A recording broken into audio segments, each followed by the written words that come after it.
हमने स्टार्ट किया था मॉड्यूल 1 में टाइप्स ऑफ इंसिडेंट्स से, उसकी हिस्ट्री से। इंसिडेंट्स की टाइप्स में हमने एक्सप्रेसिव और इंस्ट्रूमेंटल पढ़ी थी। अब तक एक्सप्रेसिव और इंस्ट्रूमेंटल हिस्ट्री जो इंसिडेंट्स के टाइप्स हैं, ये बहुत अच्छी तरह से समझ आ गए हैं हमारे मेंबर्स को, हमारे पार्टिसिपेंट्स को, क्योंकि मैंने कल की एक्सरसाइज में खास तौर पे देखा कि तमाम का जवाब यही था कि वो सिचुएशन एक्सप्रेसिव थी। उसके बाद फिर हमने स्ट्रेटजीज एंड टेक्निक्स की बात की, क्राइसिस नेगोशिएशन की, बिहेवियरल चेंज स्टेयरवे की बात की, perspectives of the subject and perspective of the commander की हमने बात की। और उसके बाद फिर हमने नेगोशिएशन के टैक्टिक्स की बात की थी, किस तरीके से हमने टाइम गेन करना है, किस तरीके से हमने जो टाइम को एज अ टूल यूज़ करना है, फिर किस तरीके से हमने बार्गेनिंग की तरफ लेके जाना है। और हमने ये बात की थी कि जो इंस्ट्रूमेंटल सिचुएशंस हैं उनके अंदर हम कौन से टूल्स यूज़ करेंगे, और जो एक्सप्रेसिव सिचुएशन होंगी उसमें हम कौन से टूल यूज़ करेंगे, because there is a big difference. हमारे पास दोनों जो केसेस हैं उनमें चूंकि सब्जेक्ट की परसेप्शन बिल्कुल डिफरेंट होती है, तो हमने अकॉर्डिंग टू सब्जेक्ट ही चलना होता है। हमने उसको देखना होता है कि सब्जेक्ट हमारे जो भी हम एक्शन लेने जा रहे हैं, लॉ इन्फोर्समेंट या पुलिस जो भी एक्शन लेती है, सब्जेक्ट उसे किस तरह परसीव करता है, because he is the person जिसके इस वक्त तो उसके उसके कंट्रोल में जो है वो बहुत सारे लोगों की जानें हैं। तो उसकी किसी भी रॉन्ग परसेप्शन या रॉन्ग मैसेज अगर उसे कोई पहुंचे, तो उससे उन लोगों की जानों को खतरा हो सकता है। तो हमने ये बात की थी कि हम सब्जेक्ट के पर्सपेक्टिव को बड़ा मुकद्दम रखते हैं, उसी की बात करते हैं।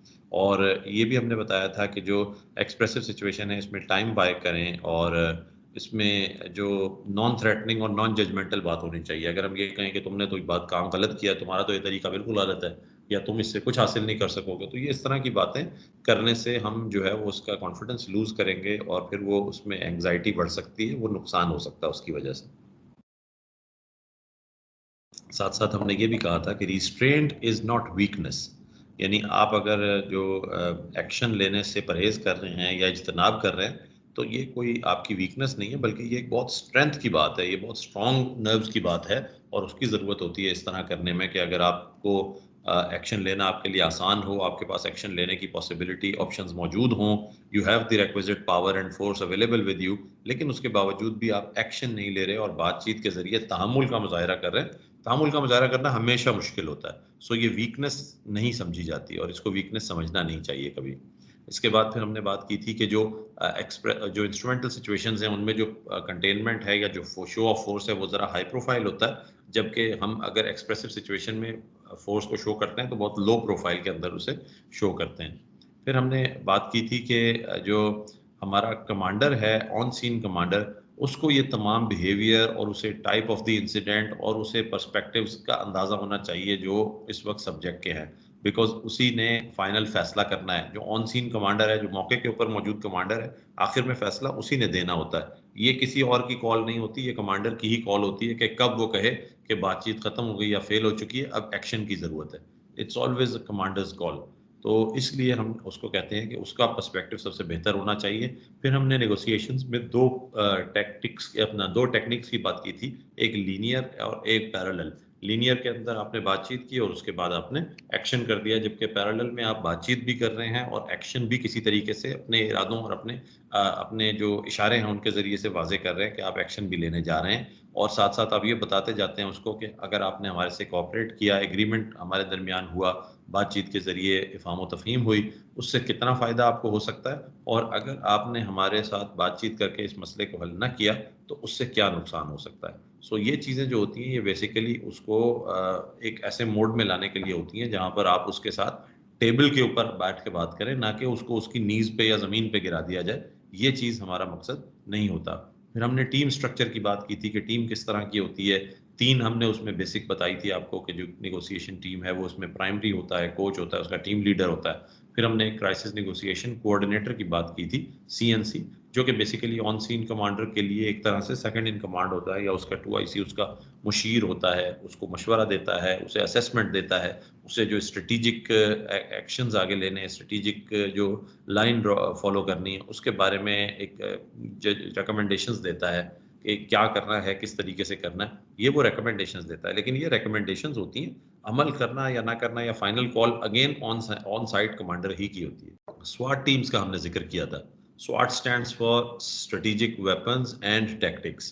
सो स्वाट टीम्स यानी टेक्टिकल टीम्स, जैसे हमारे यहाँ एलीट टीम्स होती हैं, आरआरएफ की, क्यूआरएफ टीम्स होती हैं, इस तरह की दूसरी टीम्स जो मुख्तलिफ ज़िलों या मुख्तलिफ डिवीजन्स में मुख्तलिफ प्रोविंशियल हेडकोार्टर्स के अंडर काम करती हैं। इनका काम ज़्यादातर ये होता है कि जो एक्शन करना है, असॉल्ट करना है, एंट्री करनी है, ठीक है, और मुखबिरों को बाजियाब करवाना है वगैरह वगैरह। उसके लिए जो एक्शन पार्ट है वो स्वाट टीम्स करती है। इसे हम टेक्टिकल टेक्टिकल टीम्स कहते हैं या टेक्टिकल मूवमेंट्स कहते हैं इसे, इनकी मूवमेंट्स को। तो टेक्टिकल टीम के साथ लाइजॉन का हमने जिक्र किया था कि वो बड़ा ज़रूरी है और उसमें इंफॉर्मेशन दोनों तरफ फ्लो करती है। टेक्टिकल टीम जो ग्राउंड पे होती है वो ग्राउंड से इंफॉर्मेशन नेगोशिएशन टीम तक पास करती है थ्रू दिस टेक्टिकल लाइजॉन ऑफिसर, और इसी तरीके से जो नेगोशिएशन टीम है वो जो लम्हा बलम्हा उसे इंफॉर्मेशन मिल रही है बातचीत के जरिए, नेगोशिएशंस के जरिए, वो उन्हें फॉरवर्ड करती है to the technical team to get ready in advance कि अगर आगे उससे कोई एक्शन करना पड़ता है। फिर हमने बात की थी कि जो नेगोशिएटर है उसका एक टेक्टिकल रोल भी होता है और वो टेक्टिकल टीम को प्रोवाइड कर सकता है कई किस्म के फ़ायदे। मिसाल के तौर पे वो दरवाजे की तरफ बुलाकर वो जो सब्जेक्ट है उसे वल्नरेबल पोजीशन में ला सकता है, उसे उस स्ट्रॉन्ग होल्ड से निकाल के उसे एक इजीली एक्सेसिबल पोजीशन में लेकर आ सकता है, उसे एक फॉल्स सेंस ऑफ विक्ट्री दे सकता है ताकि उसके जो वो इजी फील करे और उसके गार्ड्स डाउन हो जाएं, जिसमें हमने मिसाल भी दी थी एक इस्लामी तारीख की भी, कि जब आपको एक फॉल्स सेंस ऑफ विक्ट्री मिलता है कि आप जीत गए हैं, शायद आप अपना मकसद हासिल कर चुके हैं, तो आपके जो गार्ड्स होते हैं वो डाउन हो जाते हैं। आप उस वक्त एक ऐसी फीलिंग में आ जाते हैं कि चलो मैंने जो हासिल करना था वो कर चुका हूं, तो इस वजह से आप जो जो अलर्टनेस है, आपकी जो एक्टिवनेस है, जो प्रोफेशनलिज्म है, वो कॉम्प्रोमाइज हो जाता है बहुत सी दफ़ा। तो हमने ये भी बताया था कि हमने जो है वो, अगर नेगोशिएटर जो है वो एक टैक्टिकल रोल प्ले कर रहा है, तो वो ये भी टेक्निक यूज़ कर सकता है कि वो उसे एक फ़ॉल्स सेंस ऑफ विक्ट्री दे सब्जेक्ट को और बोले तुम्हारी सारी डिमांड्स पूरी हो गई और ये भी हो गया, वो भी हो गया। और इस तरह से उसे एक फीलिंग दे कि जिसको के बिना पर वो एक फ़ॉल्स सेंस ऑफ विक्ट्री में मुब्तला हो जाए और उसकी वजह से उसके गार्ड्स डाउन हों। जैसे वो सिक्योरिटी के हवाले से अपना ईज़ी होगा, उसी वक़्त उसके ऊपर काबू पाया जा सकता है। तो ये चीज़ भी हमने बताई थी कि नेगोशिएटर का ये भी रोल होता है। और आखिरी जो स्लाइड थी पिछले मॉड्यूल की, उसमें हमने बताई थी कि एक कमांड पोस्ट और एक जो नेगोशिएशन ऑपरेशन सेंटर है नॉक, एनओसी, ये किस तरीके से आपस में काम करते हैं, इनके अंदर कितने लोग होते हैं। तकरीबन 10 हमने इसके अंदर मुख्तलिफ रोल्स असाइन किए थे मुख्तलिफ उसको ऑफिसर्स को कि ये इसका ये रोल है, इसका ये रोल है, हर एक का रोल, और आपस में उनकी कोऑर्डिनेशन के मकासद भी बताए थे। सो ये हमारा जो था वो मॉड्यूल 3 था और आज हम अपना फोर्थ मॉड्यूल स्टार्ट करने जा रहे हैं, जिसका नाम है, जैसे कि आप अपने स्क्रीन पर देख सकते हैं, मुत्तहिद हिकमत अमली और मुतालिका इशारे।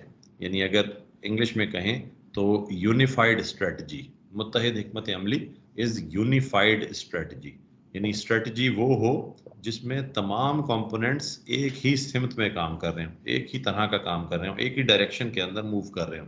That is called unified strategy और मुत्तहिद हिकमत अमली। और मुतालिका इशारे यानी related indicators.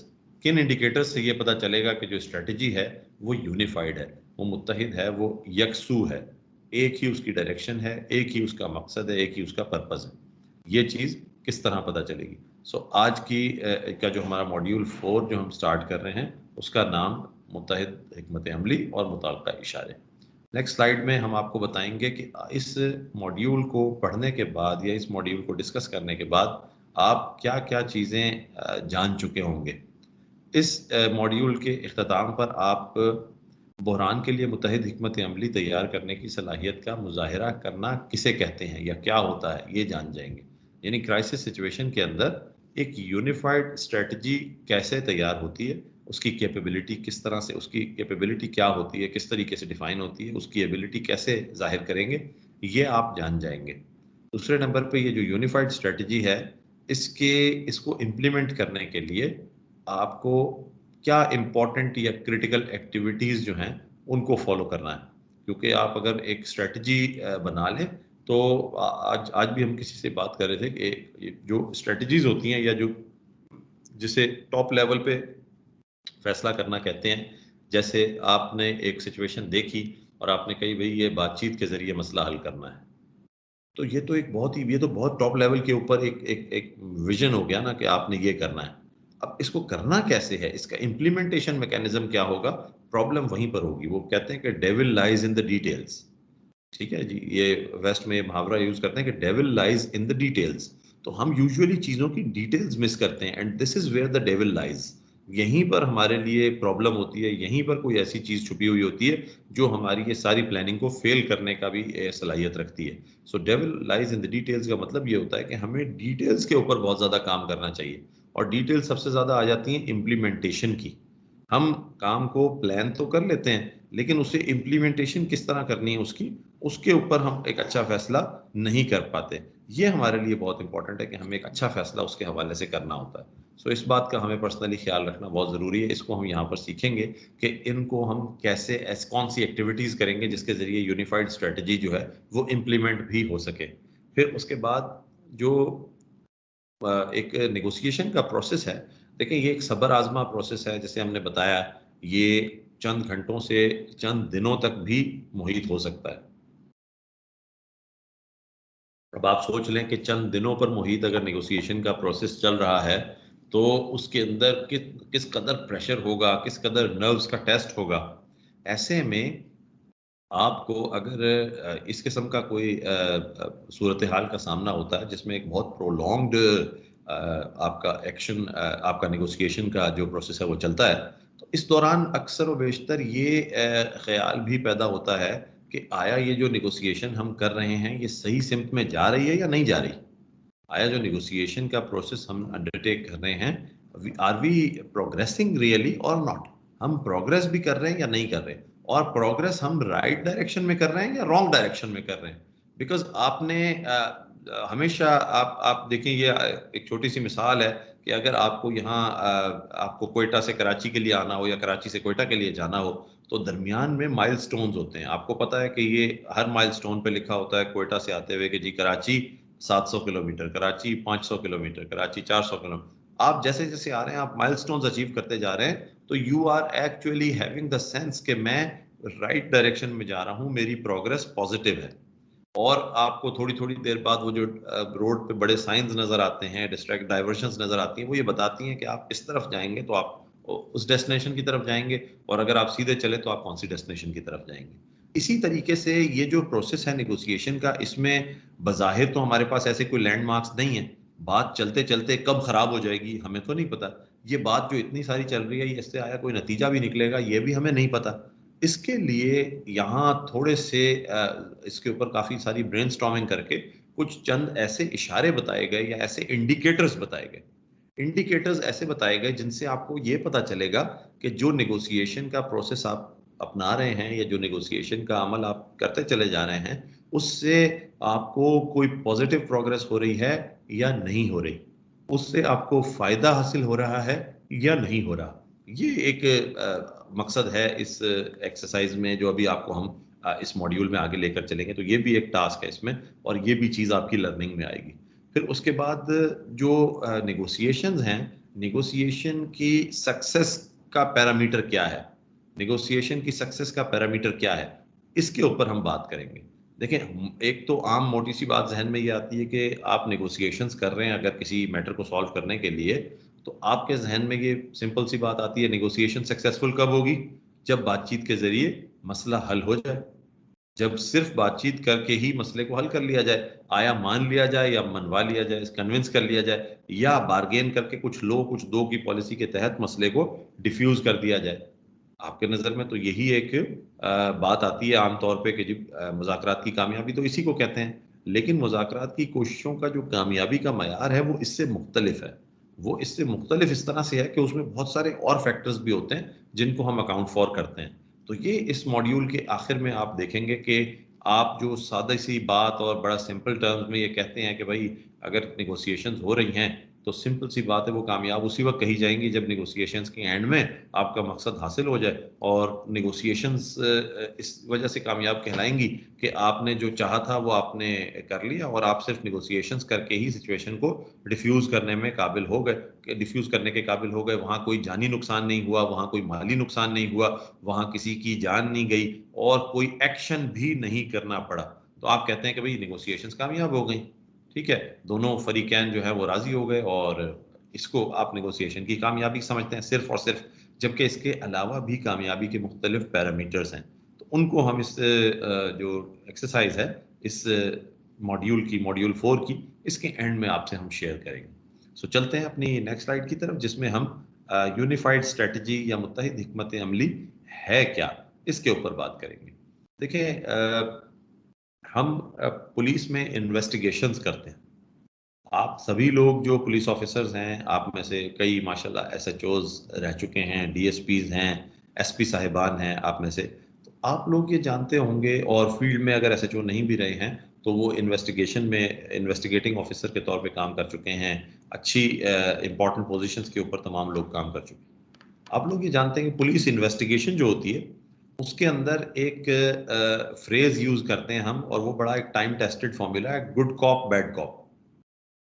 Good cop bad cop होता ये है कि जब आप इन्वेस्टिगेशन कर रहे होते हैं तो किसी को अगर आपने ब्रेक करना होता है, किसी एक्यूज्ड को, किसी सस्पेक्ट को जो आपके सामने आपकी तहवील में मौजूद है, तो एक तो पुराना और आजमूदा तरीका है जो कि हमारी पुलिस जिसके लिए मशहूर भी है, बदनाम भी है। एक तो वो तरीका है कि जिसके सामने सब बोल पड़ते हैं, कि हाथी भी बोल पड़ता है कि मैं ही वो शेर हूँ, या हिरन भी बोल पड़ता है कि मैं ही हाथी हूँ। ये एक तो वो तरीका हो गया। लेकिन दुनिया अब बहुत आगे निकल गई है, तो हमने भी बहुत सारी टेक्निक सीख ली हैं। अब हम जो है वो एक साइकोलॉजिकल एनालिसिस करके, और हम एक गुड कॉप बैड कॉप का तरीका इस्तेमाल कर रहे होते हैं। वो क्या होता है कि हमारे में से एक शख्स जो होता है वो ये रोल प्ले कर रहा होता है कि वो एक्यूज को कहता है कि नहीं नहीं, तुम अच्छे आदमी हो, तुमसे गलती हो गई थी, मुझे पता है तुमने एक गलती कर दी है, अब तुम पशेमान हो, हमें बताओ, हम तुम्हारी मदद करेंगे। दूसरी, ये तो हो गया गुड कॉप, जो बातें कर रहा होता है, जो उसके साथ एम्पैथी डेवलप कर रहा होता है, ट्रस्ट डेवलप कर रहा होता है, और उससे वादे वईदे भी कर रहा होता है बाज़ औक़ात, कि भाई तुम्हारे को हम ये रियायत दे देंगे, वो रियायत दे देंगे, तुम हमें बता दो। ऑन द अदर हैंड जो बैड कॉप होता है, ये तो गुड कॉप था। जो बैड कॉप होता है वो आता है और बोलता है मैं तुझे छोड़ूंगा नहीं, अगर तूने नहीं बताया, तेरे पास सिर्फ 1 घंटे का टाइम है, नहीं बताया तो उल्टा लटका दूंगा, तो ये कर दूंगा, तो सीधा जेल चला जाएगा, तेरी नस्लें भी जेल में चली जाएंगी, और तू सारी जिंदगी जेल में गुजारेगा, वगैरह वगैरह। वो थ्रेट करता रहता है, मुस्तकिल प्रेशराइज करता रहता है। This is a good cop bad cop strategy. और आप जानते होंगे कि पुलिस में ये स्ट्रेटजी बहुत ज्यादा कामयाब रहती है इन्वेस्टिगेशन में। अक्सर व बेशतर जो गुड कॉप होता है वो बातें उगलवाने के काबिल हो जाता है, और वो सिर्फ अपनी वजह से नहीं होता, बैड कॉप का डर भी उसमें शामिल होता है। वो जो बैड कॉप का डर होता है वो उसे गुड कॉप के सामने सरेंडर करने पे मजबूर कर देता है, और अक्सर सस्पेक्ट जो होते हैं वो जो उनके साथ रेपो बिल्ड कर रहा होता है उसको बता बैठते हैं कि जी हमसे ये गलती वाकई हो गई थी, लेकिन मेहरबानी करना हमें सजा ना मिले, या और दूसरी रायतें जो वो मांगते हैं उनकी बेस पे वो सच उगल देते हैं, और आपको सच्चाई का पता चल जाता है, या आप जिस सिमत में जाना चाहते हैं उसका आपको सही सिमत का तयन हो जाता है। तो ये तो पुलिसिंग में इन्वेस्टिगेशन के हवाले से एक बड़ी ही कॉमन, और मैं समझता हूँ बड़ी कामयाब स्ट्रेटजी। आप तमाम भी आई होप से एग्री करते होंगे। आप में से कुछ लोगों ने ज़रूर ये स्ट्रेटजी भी इस्तेमाल की होगी। अगर किसी ने ये गुड कॉप बैड कॉप की स्ट्रेटजी इस्तेमाल करके कोई कामयाबी हासिल की है, ख़ासतौर पे पुलिस इन्वेस्टिगेशंस में, आप में से कोई शेयर कर सकता है। द हाउस इज़ ओपन, और ऐसी चीज़ें यकीनन दूसरे जो आपके साथी होते हैं उनके लिए लर्निंग का बायस बनती हैं। और वही कई ऐसे लोग होते हैं जिन्होंने इसके ऊपर, जिन्होंने एक कॉमन प्रैक्टिस में काम किए तो होते हैं इस किस्म के, लेकिन उन्होंने इसको इस नज़रिए से देखा नहीं होता, इसलिए वो इसे इन टर्म्स के साथ आइडेंटिफाई नहीं कर पा रहे होते। तो आप में से अगर कोई पार्टिसिपेंट ऐसे हैं जिन्होंने इन्वेस्टिगेशन में ये गुड कॉप बैड कॉप, यानी एक तरफ से मार और एक तरफ से प्यार, एक तरफ से डर और एक तरफ से इंसेंटिव, इसको यूज करते हुए आपने इन्वेस्टिगेशन में कोई नतीजा अच्छा हासिल किया, कोई केस अच्छा सॉल्व किया है, तो आप शेयर कर सकते हैं, ये एक अच्छी बात है। क्योंकि मेरे ख्याल में इन्वेस्टिगेशन तमाम ही लोगों ने की हुई होगी जो एसएचओज हैं, फील्ड में रहे हैं, तो इन्वेस्टिगेशन तो हमारा बड़ा बुनियादी काम है पुलिस का, आपने यकीनन की होंगी। अगर आप में से कोई अभी शेयर करना चाहता है तो ये बड़ी अच्छी बात होगी, और बाकी पार्टिसिपेंट्स को भी इसकी वजह से एक आइडिया मिलेगा, एक उनको भी उनके एक्सपीरियंस में इजाफा होगा। और हम हमेशा ये कहते हैं कि हम एक दूसरे से सीख रहे होते हैं। आप में से कोई भी कोई बात बताता है तो हमारे एक्सपीरियंस में इजाफा हो जाता है। मैं जब एएसपी अंडर ट्रेनिंग था, तो उस वक्त एक केस था हमारे पास, और उसमें इसी तरीके से हम फंसे हुए थे। तो वो काफ़ी जो था ना वो अग्रेसिव उसके साथ रवैया सस्पेक्ट के साथ यूज़ किया जा चुका था। फिर वो एक और जो था ऑफिसर, उसने जब थोड़ा सा उसको कहा कि नहीं भाई इसको लेके आओ, और इसको उसको मुंह वो धुलाया, कपड़े चेंज करवाए, आप यकीन करें उसे खाना खाने के लिए बिठा दिया, बोला खाना खा। खाना खाने के लिए बैठ गया, वहाँ खाना खाने बैठा है, उसके सर पे हाथ रखा, बोला नहीं तू अच्छा है बता देगा। आप यकीन करें उसने सारी बात बता दी। वो जो इंतहा से ज़्यादा अग्रेशन से नहीं बता सका था, वो उसको जब पानी पिलाया, खाना खिलाया, मुँह हाथ धुलाया तो उसने वो सारी बात बता दी। तो ये good cop, bad cop strategy police में दोनों चलती रहती हैं और ये बड़ा काम करती हैं। तो आई एम श्योर कि आप में से ज़रूर इनके एक्सपीरियंसेस किए होंगे। अगर कोई शेयर करना चाहते हैं तो वेल एंड गुड। अदरवाइज़ ये है कि मेरा ये बताने का मकसद यहाँ पर ये था कि जो good cop bad cop strategy है, ये बेसिकली आपको, आप सामने जो सस्पेक्ट है उसे कंफ्यूज करने के लिए यूज करते हैं, उसे ब्रेक करने के लिए यूज करते हैं, उसके आसाब को तोड़ने के लिए, उसकी नर्व्स को ब्रेक करने के लिए यूज करते हैं। उसको बेसिकली आप उसको एक तरह से जो है ना वो उसका जो डिफेंस है उसे आप ब्रेक करने की कोशिश कर रहे हैं, उसे आप कंकर करने की कोशिश कर रहे हैं। जबकि ऑन दी अदर हैंड जो आपका सब्जेक्ट है उसको आपने इस तरह ब्रेक नहीं करना, उसे आपने इस तरह कंफ्यूज नहीं करना, उसे आपने इस तरह प्रेशराइज नहीं करना। यहाँ पर इन्वेस्टिगेशन में तो हम ये बात कह सकते हैं कि हमने जो है good cop bad cop strategy अपनाई तो हम बहुत सारे केसेस सॉल्व करने में कामयाब हो गए। लेकिन जो नेगोशिएशंस है, स्पेशली जो क्राइसिस नेगोशिएशन है, उसमें ये good cop bad cop strategy नहीं होती कि एक तरफ से मार और एक तरफ से प्यार, या एक तरफ से जनाब गुस्सा और वो धमकी और खौफ, और दूसरी तरफ से जनाब जो इंसेंटिवाइजेशन, मोटिवेशन और ये सारा, ये नहीं है। बल्कि यहाँ क्राइसिस नेगोशिएशन में आपको यूनिफाइड स्ट्रेटजी के साथ चलना पड़ता है। And what is unified strategy? Unified strategy ये है कि पुलिस या लॉ इन्फोर्समेंट की जितनी भी प्रेजेंस है, चाहे वो निगोशिएटर्स हैं, चाहे वो ऑन सीन कमांडर्स हैं, चाहे वो सपोर्टिंग जो सर्विसेज के लिए पुलिस ऑफिसर्स आए हुए हैं वो हैं, रेस्क्यू के लिए टीम्स आई हुई हैं पुलिस की वो हैं, आपके इसके अलावा जो टेक्टिकल टीम है वो भी हैं। इन तमाम को एक डायरेक्शन में काम करना है, इन तमाम को एक अंदाज से काम करना है, इनको यकसू होकर दिखाना है। मतलब ये कि आप एक वक्त में अगर एक्शन के यूज के बारे में बात कर रहे हैं तो आपके तमाम कंपोनेंट्स का जो आउटलुक है और उनका जो रवैया है वो बिल्कुल ऐसा ही होना चाहिए कि एक्शन यूज होने जा रहा है, बिल्कुल यही लगना चाहिए, बिल्कुल यही मैसेज कन्वे होना चाहिए। जबकि ऑन दी अदर हैंड अगर आप बातचीत कर रहे हैं और आप ये शो कर रहे हैं, बल्कि ये कह भी रहे हैं कि हम कोई एक्शन नहीं करने जा रहे, आपसे बातचीत करेंगे, हमारा कोई फोर्स यूज करने का इरादा नहीं है, हम आपकी बातचीत को सुन रहे हैं, समझ रहे हैं और हम आपसे बातचीत से इस मसले को हल करना चाहते हैं, तो फिर जितने भी टेंटिकल्स वहाँ लॉ इन्फोर्समेंट के हैं, जितने भी रिप्रेजेंटेटिव्स आपके वहाँ मौजूद हैं, वो तमाम फिर बातचीत वाला मोड ही यूज करें। उन तमाम की जो हरकत व सकनात हैं, उन तमाम की पोजीशंस हैं, वो इस बात को का इशारा करें कि जो कुछ आप कह रहे हैं you mean it, and the whole force actually is applying it, the whole force is actually working in the same direction, working with the same sense of direction। अगर आप ये करें कि आपकी जो बातचीत है, जो मुज़ाकरातकार अगर आप हैं, आप नेगोशिएटर हैं, तो आपकी जो बातचीत है वो इस वक्त उसकी टोन सॉफ्ट हो रही है, आप इस वक्त अंडरस्टैंडिंग की तरफ आ रहे हैं, आप उसका कॉन्फिडेंस विन कर रहे हैं। तो आप कभी भी ये नहीं चाहेंगे कि एक तरफ आप उसका कॉन्फिडेंस विन कर रहे हो, एक तरफ आप उसे विन ओवर करने वाले हों साइकोलॉजिकली, बातचीत के जरिए, मॉरली आप उसे विन ओवर करने, और दूसरी तरफ आप कहेंगे जी एकदम से कोई अब्रप्ट फोर्स का यूज होने लगे, तो आप कहेंगे तुमने तो मेरी की कराई मेहनत जाया कर दी सारी। तो यही चीज यहाँ पर है कि अगर ये कोऑर्डिनेटेड एफर्ट ना हो और हम कोऑर्डिनेशन करके एक जैसा मैसेज कन्वे ना कर रहे हो अपने तमाम बातों और एक्शंस से, तो हमारी जो एफर्ट है वो जाया होने का खतरा होता है। सो इसलिए यहाँ पर जैसे लिखा है कि मुज़ाकरात कार के लबो लहजे और हिकमत अमली पर मबनी अमले को एक ही पैगाम देना चाहिए। यानी जो बातचीत है, जो वर्ड्स हैं उनके, और जो टेक्टिकल पर्सनल के जो एक्शन हैं, जो एक्शन टीम्स हैं उनके एक्शंस हैं, वो बिल्कुल एक जैसे मैसेज देखने चाहिए। अगर आप ये कहें कि जी हमने आपको मौका दे दिया है, हमने बात की है और आपको माफ कर रहे हैं, आपके पिछले केसेस खत्म कर रहे हैं, एक तरफ आप ये बात कर रहे हैं, भले इसमें कितनी सच्चाई है कितनी नहीं, हम इस पे इस वक्त बहस नहीं कर रहे, लेकिन अगर आप एक दफा ये बात कह रहे हैं और आप दूसरी तरफ ये दिखा रहे हैं कि जी फोर्सेस जो है वो ऊपर चढ़ती चली जा रही हैं और बड़ी तेजी से वो फोर्सेस जो है वो आगे की तरफ बढ़ रही हैं और असॉल्ट की तरफ बढ़ रही हैं, तो जो आपकी बातचीत है वो फोर्स के एक्शन के साथ मेल नहीं खा रही, वो उसको कॉम्प्लीमेंट नहीं कर रही, बल्कि वो उसके अगेंस्ट जा रही है। ये जो मिक्स्ड सिग्नल होगा या ये जो कंफ्यूजन होगी, ये आपका जो सब्जेक्ट है उसे परेशान कर देंगी। वो वैसे ही मैंने आपको पहले भी बताया था कि देखें वो सब्जेक्ट जो है वो खुद एक साइकोलॉजिकल बड़ी एक समझ लें कि एक बड़ी संगीन कैफियत से गुजर रहा होता है। उसके अपने ऊपर उस वक़्त खौफ भी तारी होता है, उसके अपने ऊपर डर भी होता है, उसको आगे के खदशात भी होते हैं, वो ज़िंदा बचेगा या नहीं, इस बात की भी फ़िक्र होती है।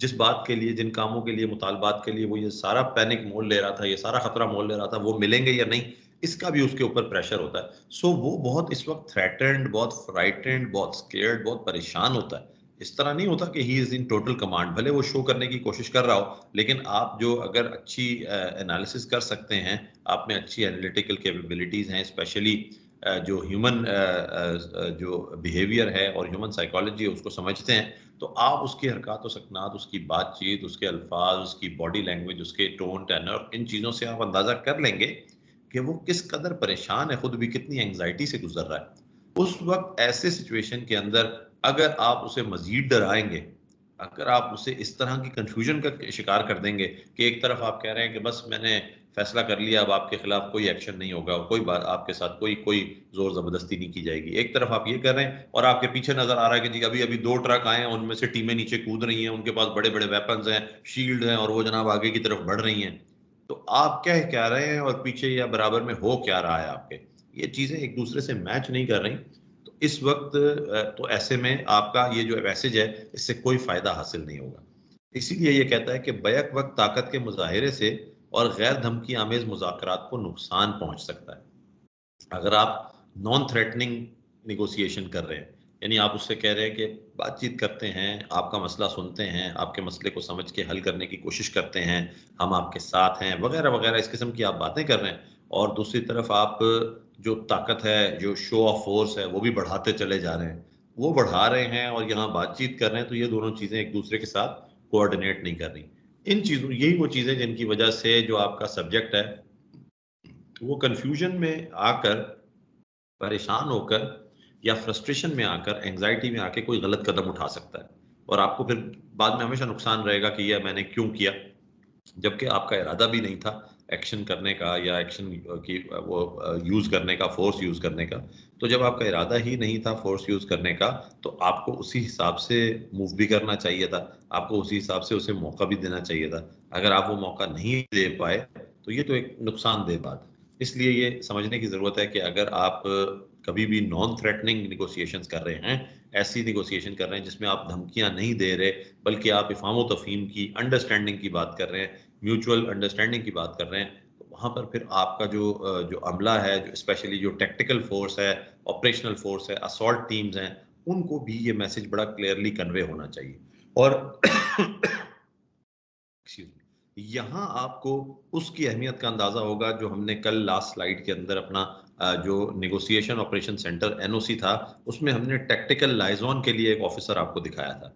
उसका काम यही है कि जो बातें यहाँ हो रही हैं, ये जब उसको कही जाएँ कि आप अपनी टैक्टिकल टीम्स को ग्राउंड पे ये बातें बताएँ, तो उसका काम ये है कि वो ग्राउंड पे मौजूद टैक्टिकल टीम को बताए कि देखिए अभी बातचीत हो रही है, अभी बिल्कुल नॉन थ्रेटनिंग टोन है, अभी आपने कोई थ्रेटनिंग एक्शन नहीं करना। अभी आपने कोई ऐसा एक्शन नहीं करके दिखाना या ऐसा शो ऑफ फोर्स नहीं करना जिसकी वजह से उसे लगे कि वो थ्रेटेंड फील कर रहा हो। ये चीज़ नहीं होनी चाहिए। क्यों? क्योंकि अभी बातचीत जो हो रही है, वो इस पैराए में हो रही है। वो पीस की तरफ लेकर जा रहे हैं, अंडरस्टैंडिंग की तरफ लेकर जा रहे हैं, वो गिव एंड टेक की तरफ बात को लेकर जा रहे हैं। तो अगर उसका एक्शन जो टेक्निकल टीम है ग्राउंड पे, उसका एक्शन भी अगर आपकी बातों को वो अगर कॉम्प्लीमेंट करेगा, तो यकीनन इससे फ़ायदा होगा। आप जल्दी अपने मकसद को हासिल कर सकते हैं। फिर उसके बाद जो प्रेस ऑफिसर्स हैं, they should coordinate with negotiators. मतलब जो आपका नेगोशिएटर है, उसके साथ उनकी भी राब्ताकारी होनी चाहिए, जो कि आपके प्रेस के लोग हैं। क्योंकि अगर उनकी तरफ से कोई ऐसी इश्तियाल अंगेज़ बात चली गई, तो वो बड़ा नुकसान पहुँचा सकती है। अब मिसाल इसकी यूँ ले लें, वैसे मीडिया के ऊपर हमारा ये चौथा मॉड्यूल है, तो लास्ट मॉड्यूल है ना हमारा फुरकान मीडिया के ऊपर, 6th मॉड्यूल? या तो हमारा लास्ट मॉड्यूल कंप्लीटली मीडिया के ऊपर है वैसे तो, लेकिन यहाँ एक छोटी सी मिसाल मैं आपको दे दूं कि ये बिल्कुल एक्चुअल वाकया हुआ था कि एक जगह इस तरह से नेगोशिएशंस हो रही थी, क्राइसिस हैंडलिंग हो रही थी। वहाँ वो जो नेगोशिएटर है वो फ़ोन पे कह रहा है कि बिल्कुल बेफिक्र हो जाओ, हम तुम्हारे खिलाफ कोई फोर्स यूज़ नहीं करने लगे, और हमें बिल्कुल एहसास है तुम परेशान हो, तुम ये हो, तुम वो हो, और तुम बिल्कुल ठीक हो, हम तुम्हारे साथ हैं। ये एक तरफ ये, और दूसरी तरफ वो वहाँ पर जो बातचीत उससे कर रहा था, उसने सामने टीवी भी ओपन किया हुआ था सब्जेक्ट ने, और टीवी पे बड़ा वाज़ेह दिखाया जा रहा है कि देखें किस तरह पीछे से फोर्स कूद रही है, और वो किस तरह बिल्डिंग के ऊपर चढ़ रही है, और बिल्डिंग को चारों तरफ से घेर रही है फोर्स। तो आप एक तरह उससे कह रहे हैं कि भाई कोई मसला नहीं है, आपकी बातचीत को समझ रहे हैं, फोन पे आप उसे कुछ और कह रहे हैं, और वो अपने सामने बैठे हुए टीवी में कुछ और ही देख रहा है। तो वो बोलेगा कि इसका मतलब मुझे यहाँ पर बेवकूफ़ बनाया जा रहा है, मुझे यहाँ पर धोखे में रखा जा रहा है, और वहाँ फ़ोर्स के इस्तेमाल की तैयारी हो रही है। वो एकदम वायलेंट हो सकता है, और वायलेंट होके वो आपके जो होस्टेजेस हैं, जिनकी के सिक्योरिटी और सेफ्टी के लिए आप ये सारा कदम उठा रहे हैं, उनको नुकसान पहुँचा सकता है। सो इसलिए इस किस्म का कोई एक्शन प्रेस के ज़रिए भी नहीं होना चाहिए। प्रेस को भी नेगोशिएटर्स के साथ कोऑर्डिनेशन में रहना चाहिए, ताकि उनको कोऑर्डिनेशन में ले लिया जाना चाहिए, ताकि उनकी वजह से भी कोई इस तरह का डबल सिग्नल, डुअल सिग्नल या कोई इस तरह कंफ्यूजन क्रिएट ना हो जाए। जो कमांडर है, उसको गुफ्तगू करते हुए, बातचीत करते हुए, अपनी स्ट्रेटजी को एक रीड आउट करते हुए या कन्वे करते हुए, बार-बार तमाम जो अपने उसके की कंपोनेंट लीडर्स हैं, उनको इकट्ठे करना चाहिए, और उनको एक जो उसका उस वक़्त का पैराया है या उसकी उस वक़्त की जो स्ट्रेटजी है, वो बड़ा क्लियरली, ओपनली और इन नो अनसर्टेन टर्म्स, बिल्कुल क्लियर टर्म्स में वो बात उन्हें कन्वे कर देनी चाहिए। मिसाल के तौर पे अभी आप ये फैसला कर रहे हैं कि भई हम अभी बातचीत करेंगे, और हम शाम तक मौका देंगे इसको कि ये सँभल जाए। शाम से पहले हमने कोई एक्शन नहीं करना। अब आपके पास शाम से पहले 3 घंटे हैं।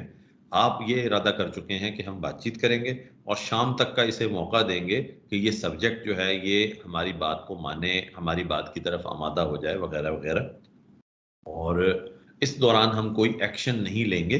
तो आपको जो की कंपोनेंट लीडर्स हैं, यानी जो टीम्स आप जिनसे डील कर रहे हैं, उसमें एक तो नेगोशिएशन टीम खुद है, एक ऑपरेशनल टीम है, एक मिसाल के तौर पे इंटेलिजेंस टीम है, एक रेस्क्यू की टीम है, 4, 5, 7 टीम्स जो आपकी हैं, उनके जो लीडर्स हैं, उनको आपको इकट्ठा करके ये बात बतानी चाहिए कि अब हमारा ये इरादा है। अब अगले 2-3 घंटे जो हमारे पास मिसाल के तौर पे शाम से पहले जो वक़्त है, उसमें हमने ये फ़ैसला किया है कि हम कोई फ़ोर्स यूज़ नहीं करने जा रहे, और हमने ये फ़ैसला किया है कि हम बातचीत करेंगे, और सब्जेक्ट को ज़्यादा से ज़्यादा वक़्त देंगे कि वो हमारी बात को समझ सके, और कोशिश करेंगे उसे ब्रेक करने के इस तरफ लाने की, कन्विंस करके इस तरफ रादर लाने की, ब्रेक भी नहीं, कन्विंस इज़ द वर्ड, उसे कन्विंस करके इस तरफ लाने की कोशिश करेंगे कि वो जो है वो होस्टेजेस को किसी तरीके से फ्री कर दे, रिलीज़ कर दे, और जो उसके इंतहाई मकासद हैं, उनको वो इंतहाई कदम उठाने से बाज़ रहे। तो अब ये जब आप सबको कन्वे करके एक दफ़ा इकट्ठे एक बात कर देंगे, तो इस बात का इम्पैक्ट होगा, और ये एक ही जैसा मैसेज सब तक पहुँचेगा। इससे फ़ायदा ये होगा कि वो जो सब्जेक्ट है, उसे मिक्स्ड सिग्नल्स देने की कोई ऐसी ज़रूरत नहीं पड़ेगी किसी को। वरना तो जैसे मैंने पहले कहा कि आप कह कुछ रहे हैं, बैकग्राउंड में हो कुछ रहा है, या आप दूर बैठे हुए हैं, फ़ोन पे बात कर रहे हैं, आप कुछ कह रहे हैं, ग्राउंड पे उसके बिल्कुल सामने कुछ और ही हो रहा है। इस तरह की चीज़ें उसको कन्फ्यूज़ करती हैं, इन्हें मिक्स्ड सिग्नल्स कहते हैं। तो ये मिक्स्ड सिग्नल्स जो हैं, इनको हमें बचाना है, इनसे हमें बचना है, जिसे मुख्तलिफ़ पैगामात यहाँ पर लिखा गया है। मुख्तलिफ़ पैगामात, मुतज़ाद पैगामात, मिक्स्ड सिग्नल्स, इनका मकसद ये है कि जी एक बात हम हाँ कह रहे हैं, एक तरफ हम ना कह रहे हैं, एक तरफ हम डायलॉग की बात कर रहे हैं, एक तरफ हम एक्शन की बात कर रहे हैं, और ये सब साथ-साथ हो रहा है। साथ-साथ ये चीज़ें इस तरीके से नहीं होनी चाहिए कि वो कन्फ्यूजन क्रिएट करें, ठीक है? बल्कि वही बात कि यूनिफाइड एक स्ट्रैटेजी होनी चाहिए, एक मुत्तहिद हिकमत अमली होनी चाहिए कि जो बात की जा रही है, वो कमांडर की तरफ से की जा रही है, तो बाकी तमाम लोग भी उसी को फ़ॉलो कर रहे हैं और उसी को इम्प्लीमेंट कर रहे हैं। अगर इस तरह का मैसेज आप देने में कामयाब होते हैं, तो इससे बहुत फ़ायदा है। इससे आपका सब्जेक्ट जो है, वो कन्फ्यूजन का शिकार नहीं होता, बल्कि आप जिस लाइन पे उसे चलाने की कोशिश कर रहे होते हैं, मोस्ट लाइकली उसी लाइन पर फिर वो चलते हुए आगे नतीजे तक पहुँचता है। तो this is a very good idea. इसके बाद हम आगे चलते हैं नेक्स्ट स्लाइड पे। यहाँ आती हैं क्रिटिकल एक्टिविटीज़। देखिए बेसिकली आपको जो अहम तरीन मूवमेंट्स हैं एक्टिविटीज़ के दौरान, अब ये 8 घंटे, 10 घंटे, 12 घंटे, 24 घंटे का कोई क्राइसिस हो सकता है, उस 24 घंटे के दौरान हर मोमेंट अपनी जगह अहम है, हर लम्हा अपनी जगह अहम है। क्यों? क्योंकि लोगों की ज़िंदगियाँ उसके साथ जुड़ी हुई हैं। आप पे बेशुमार अपने डिपार्टमेंट की तरफ, अपने सीनियर्स कमांड की तरफ से भी प्रेशर हो सकता है।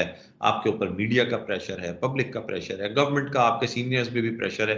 मुमकिन है ऑन सीन कमांडर तक तो बात ना हो, लेकिन उसके सीनियर्स के ऊपर तो गवर्नमेंट के भी प्रेशर्स होते हैं, तमाम लोगों के, कि भई इस मसले को जल्दी से हल करो, ये बहुत बड़ी एक मुसीबत बनी हुई है। सारी दुनिया का कारोबार रुक के खड़ा हो गया सिर्फ़ इस मसले की वजह से। ठीक है जी? क्योंकि जब ऐसा सिचुएशन बनती है तो ना मीडिया को कोई और काम, ना पब्लिक को कोई और काम, सब टीवी खोल के बैठ जाते हैं और फिर जो है ना वो हर आदमी उस वक़्त पुलिसिंग का माशाल्लाह एक वो बन चुका होता है, एक्सपर्ट बन चुका होता है। अपना काम भले उसे कोई भी ना आता, लेकिन उस वक़्त वो पुलिसिंग का एक्सपर्ट ज़रूर बन चुका होता है और वो बैठ के मशवरे दे रहा होता है कि ऐसे कर लो, वैसे कर लो, ये कर लो। तो एक ऐसी प्रेशर की सिचुएशन बन चुकी होती है जिसके अंदर गवर्नमेंट समेत तमाम स्टेक होल्डर्स जो हैं, they are in a very, very difficult situation. They are in very hot water, I must say. उस सिचुएशन के अंदर तमाम हर लम्हा कीमती है वैसे, लेकिन कुछ इंतहाई क्रिटिकल एक्टिविटीज़ होती हैं। क्रिटिकल एक्टिविटीज़ जो हैं, उनको कवर करना या उनको अहमियत देना, उनको उस तरीके से फ़ोकस करना उनके ऊपर, ये ज़रूरी होता है। मिसाल के तौर पे स्वाट टीम जो है, उसके और नेगोशिएटर के दरमियान बहुत ज़्यादा क्लोज़ कोऑर्डिनेशन या बिल्कुल एकदम जो टाइम सिंक्रोनाइज़ेशन होनी चाहिए, लम्हा ब लम्हा जब उन्हें साथ होना है, वो कौन से वक़्त होते हैं या वो कौन-सी मूवमेंट्स होती हैं, वो डिलीवरीज़ होती हैं। डिलीवरीज़ से क्या माना है कि वो ऐसी तरसील जिसे कहते हैं कि जब आपने खाना पहुँचाना है, जब आपने पानी पहुँचाना है, जब आपने मेडिकल सप्लाइज़ पहुँचानी है मिसाल के तौर पे, या किसी को कोई और ऐसी अर्जेंट रिक्वायरमेंट आ गई है, वो आपने पहुँचानी है, तो आपने उस वक़्त, इसे डिलीवरीज़ कहते हैं, तरसील कहते हैं। ये वो मूवमेंट हैं जिस टाइम स्वाट टीम और जो नेगोशिएटर की टीम है, वो बिल्कुल इस तरीके से एक-दूसरे के साथ सिंक्रोनाइज़ होनी चाहिए। बिल्कुल एक-दूसरे के साथ बहुत ही क्लोज़ली कोऑर्डिनेशन में होनी चाहिए। इसी तरीके से दूसरी होती है रिलीज़ेज़।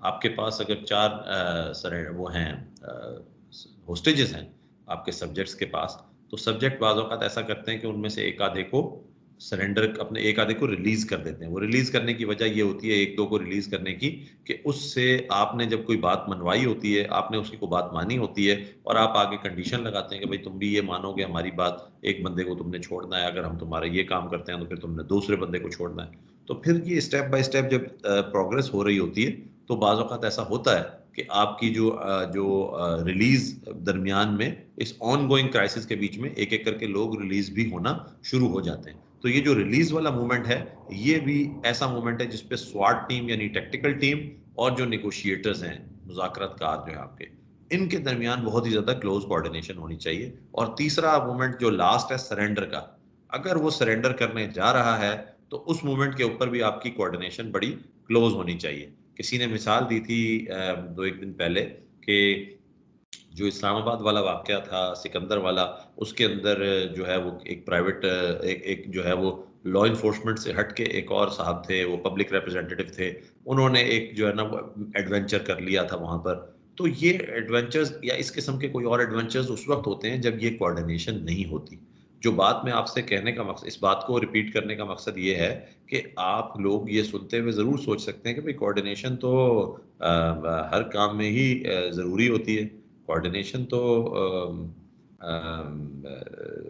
मतलब कोऑर्डिनेशन का होना या कोऑर्डिनेशन की अहमियत का ज़िक्र करना, ये तो बहुत ही आम सी बात है। इसको इस कदर सीरियसली या इस कदर डिटेल में क्यों बताया जा रहा है? तो बात ये है कि ये कोऑर्डिनेशन आपने प्रैक्टिकली बहुत सी जगह पर होते हुए, ना होते हुए देखी है, और इसका नुकसान जो उठाना पड़ता है या इसकी वजह से जो ख़िफ़्फ़त और शर्मिंदगी उठानी पड़ती है, वो बहुत ज़्यादा बुरी होती है। इसलिए आपको इस कोऑर्डिनेशन को ख़ास तौर पे इन मूवमेंट्स के अंदर बहुत ज़्यादा ख़्याल रखना है इन कोऑर्डिनेशन का। कौन से 3 मूवमेंट्स हैं बताए हैं? डिलीवरीज़ यानी कोई तहसील करनी है, कोई चीज़ पहुँचानी है। रिलीज़ेज़, जैसे अगर इन इमीडिएट बीच में इंटरमिटेंटली अगर वो कोई लोगों को छोड़ रहा है, ड्यूरिंग द प्रोसेस वो सब्जेक्ट जो है वो कुछ लोगों को रिलीज़ कर रहा है, होस्टेजेस को। और तीसरा फाइनली अगर आप उसे सरेंडर कराने में कामयाब हो गए हैं, which is the ultimate success I guess in this case, तो उसमें अगर आप सरेंडर में कामयाब हो गए, तो ये 3 वो मूवमेंट्स हैं जिसमें बहुत ही ज़्यादा क्लोज़ कोऑर्डिनेशन बहुत ही क्रिटिकल है आपके लिए। सेकंडली ये कि यूनिफ़ॉर्म अंडरस्टैंडिंग होनी चाहिए, प्लान्ड एक्टिविटी की। यूनिफ़ॉर्म अंडरस्टैंडिंग वही चीज़ जो मैंने आपको थोड़ी देर पहले ऑलरेडी बता चुका हूँ, यहाँ वो बाद में आ रही है कि जब आप कमांडर जो है वो एक दफ़ा सबको इकट्ठा करेगा, और उनको बताएगा कि मेरी जो स्ट्रेटजी है या मेरी जो प्लानिंग ऑफ एक्टिविटी है वो ये है, तो तमाम लोगों को वो बात ज़हन नशीन हो जाएगी और तमाम लोगों के लिए उस पे अमल करना आसान भी हो जाएगा और तमाम लोग पहले से तैयार भी हो जाएंगे। They will be mentally prepared कि अब नेक्स्ट क्या होने जा रहा है और हमने किस तरीके से करना है। क्योंकि अगर अगर आपके लोग मेंटली प्रिपेयर्ड ना हो तो उनको अचानक अचानक आप ऑर्डर देते रहेंगे और एब्रप्टली आपके ऑर्डर्स चेंज होते नजर आएंगे उन्हें, तो ये उनके लिए बहुत मुश्किल हो जाएगा फोकस करना और डिलीवर करना जिस तरह आप चाह रहे हैं। लिहाजा उनको स्टेप बाय स्टेप आपको बताना पड़ता है। वो स्टेप पहले से अगर आप बता दें कि मेरी एक्टिविटी का प्लान ये है, हम ये करेंगे, फिर ये करेंगे और फिर ये करेंगे। तो ये चीज़ आप जब बता देते हैं तो ये इसकी एक यकसां समझ-बूझ बन जाती है, समझ-बूझ या अंडरस्टैंडिंग आपकी डेवलप हो जाती है, एक यूनिफ़ॉर्म किस्म की अंडरस्टैंडिंग डेवलप हो जाती है, जिसमें सबको पता होता है क्या होने जा रहा है और एक तरह से एक पेज, जिसको एक वर्ड हमारे यहाँ बड़ा आजकल कॉमनली यूज़ भी होता है और मिसयूज़ भी होता है, एक पेज पर होना। तो ये है, वैसे तो सियासी सा लफ्ज़ है एक पेज पर होना, लेकिन यहाँ आपको और आपके तमाम टीम कंपोनेंट्स को एक पेज पर होना ये बड़ा ज़रूरी है।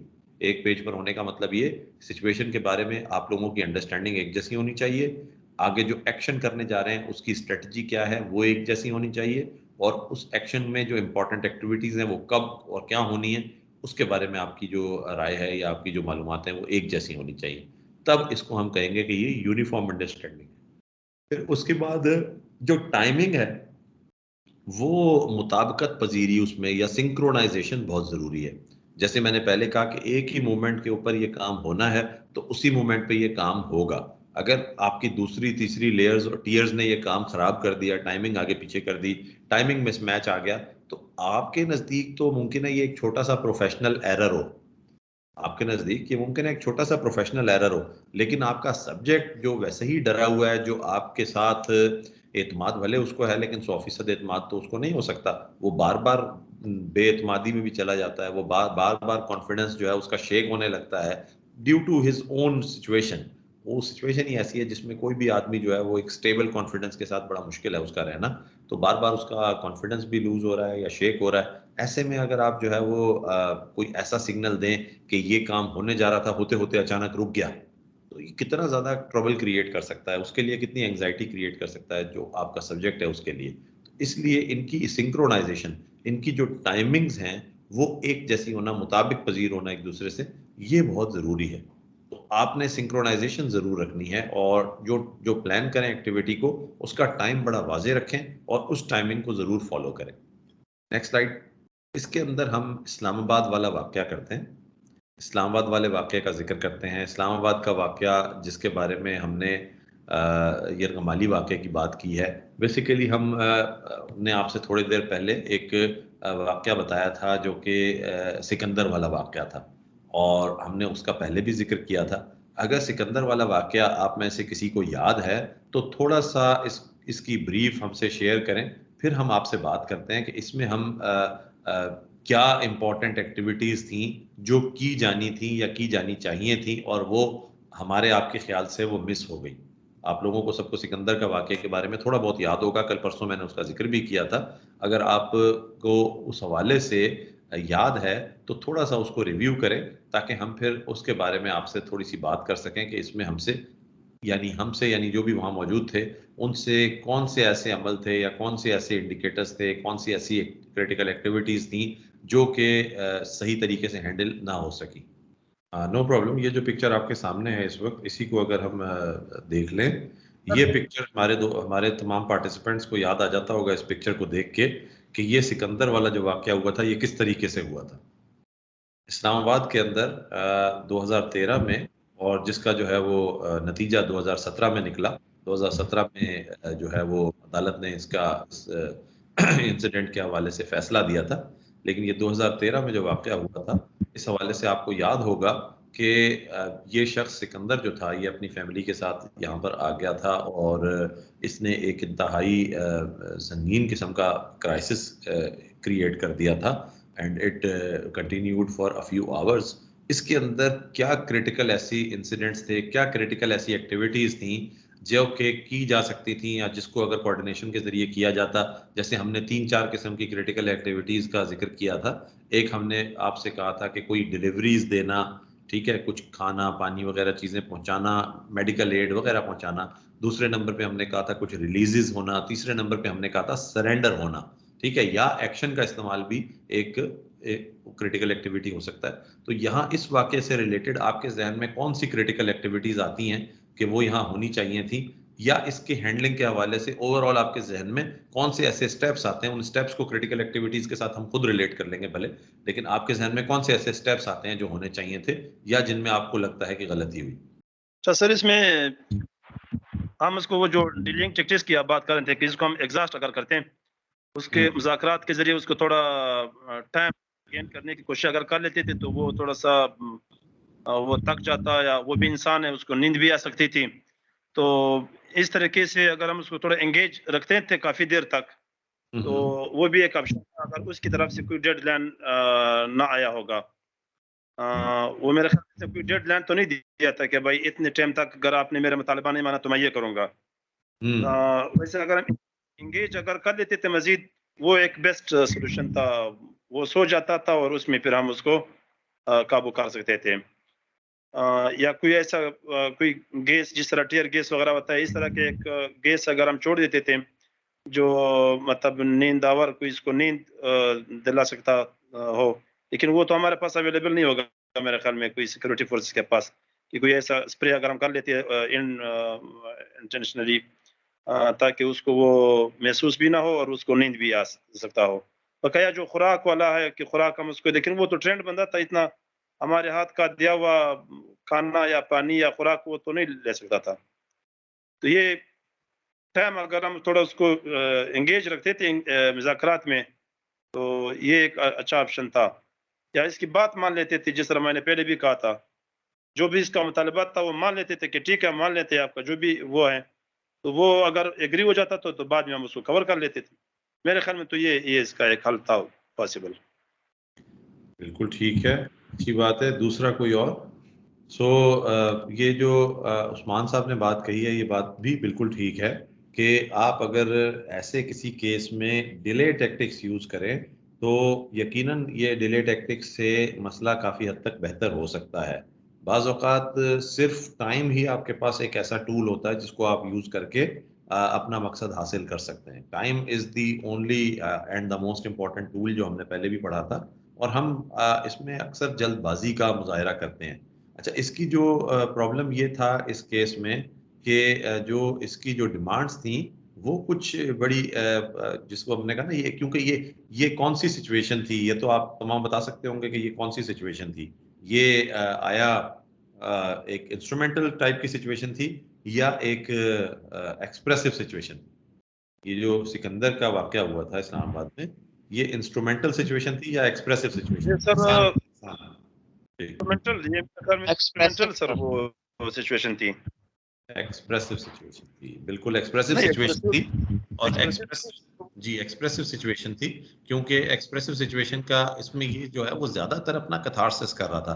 ये वो बता रहा था कि क्या-क्या प्रॉब्लम्स हैं, और इस तरह कह रहा था कि जी मुल्क के अंदर शरीयत का कानून नाफ़िज़ किया जाए, वग़ैरह-वग़ैरह। इस किस्म की जो बातें थीं, वो मैंने आपको जब पहले भी बताया था कि जो इंस्ट्रूमेंटल सिचुएशन होती है, उसमें बड़ी क्लियर, बड़ी सब्सटेंशियल और बड़ी रीज़नेबल डिमांड्स होती हैं, और वो वाज़ेह पता लग रहा होता है कि ये डिमांड्स हैं इसकी। वो पॉसिबल हैं उस अथॉरिटी के लिए जो उसको डील कर रही है, पुलिस के लिए पॉसिबल हैं या नहीं, ये एक अलहदा सवाल है, लेकिन उसकी डिमांड्स बड़ी क्लियर होती हैं, बड़ी वाज़ेह होती हैं, वो अपनी डिमांड्स पे फ़ोकस होता है। यहाँ तो ये अटेंशन सीक करने का इसका ज़्यादा काम नज़र आ रहा था, और ये जनाब इसने कुछ कई डिमांड्स डाल दी थी, शरिया नाफ़िज़ करना, इसकी फ़ैमिली को जनाब एग्ज़िट दे देना, कुछ इल्लीगल्स थी, और इस तरह की कुछ एक्टिविटीज़ भी थी इसकी, बातें थी इसकी। लेकिन ये तमाम डिमांड्स जो थी, इनको सुनकर, बातचीत करके आहिस्ता-आहिस्ता इसको थोड़ा बहुत मज़ीद एंगेज किया जा सकता था। यस प्लीज सर, ये मैंने ही पहले भी आपसे, आज मैं काफी लेट, तो मैं नेट प्रॉब्लम था तो अच्छा। कनेक्ट हुआ, तो इस ऐसी सूरत हाल में सर ये एक्सप्रेसिव सिचुएशन हमें समझ आ रही है, और जो भी है ऐसी सूरत हाल में यही है कि इसे जो है कि ज्यादा से ज्यादा वक्त दिया जाता है और इसकी फ्रस्ट्रेशन दूर की जाती है।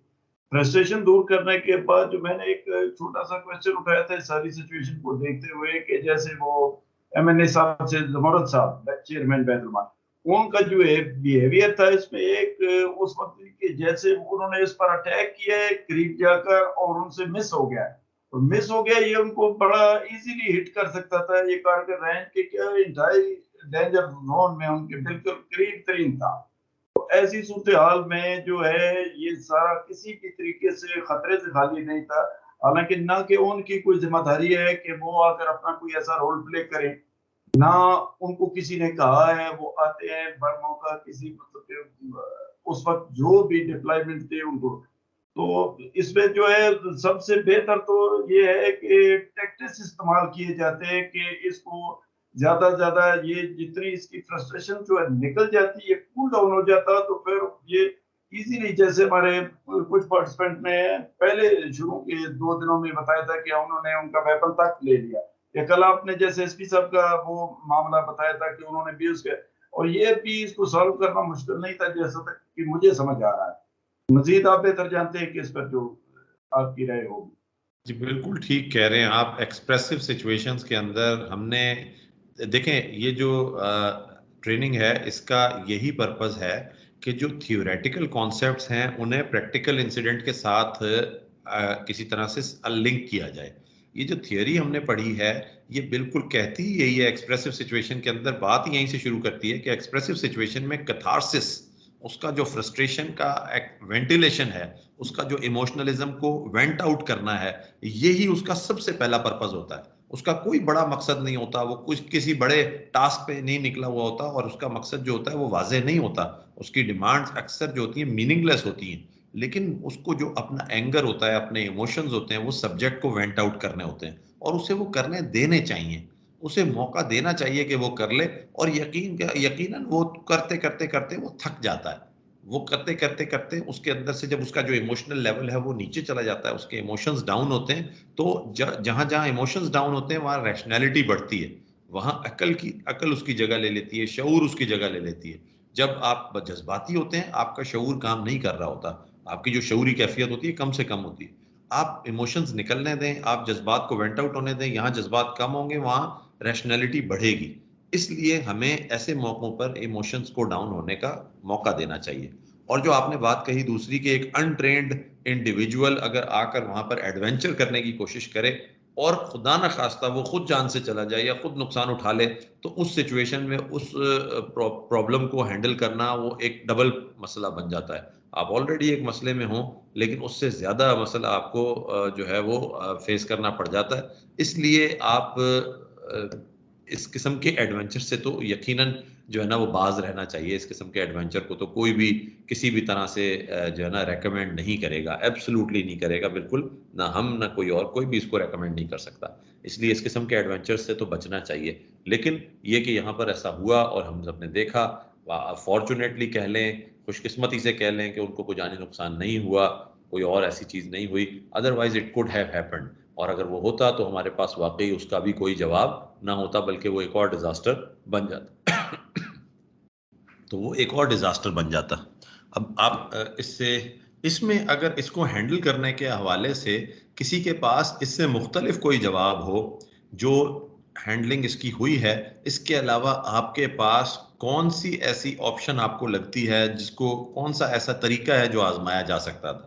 क्योंकि हम कुछ डिफरेंट आंसर की भी तलाश में हैं, मुख्तलिफ उन 9 जवाबात जिसको हम कहते हैं, यानी कि डिफरेंट किस्म का आइडिया किसी के माइंड में आता हो कि भले आप समझते हो कि ये पता नहीं काम करेगा या नहीं करेगा, और ये भी कि मुझे ये कहना चाहिए या नहीं कहना चाहिए, तो बिल्कुल इस तरह महसूस ना करें। ये एक ट्रेनिंग एनवायरनमेंट है, इसको आप एक क्लासरूम एनवायरनमेंट से तशबीह दे सकते हैं। और क्लासरूम में कोई सिली क्वेश्चन नहीं होता, क्लासरूम में क्वेश्चन क्वेश्चन होता है।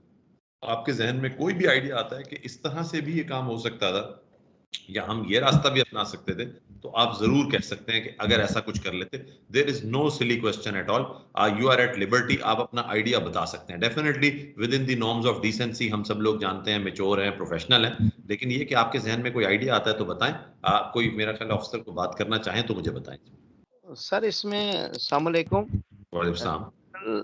असल में मसला सर ये है कि जो फील्ड के अंदर मौके के ऊपर कोई भी ऑफिसर मौजूद होते हैं, तो हमारे जितने भी बाला अफसरान हैं, नाराज नहीं होना, वो हमें मौका देते ही नहीं है।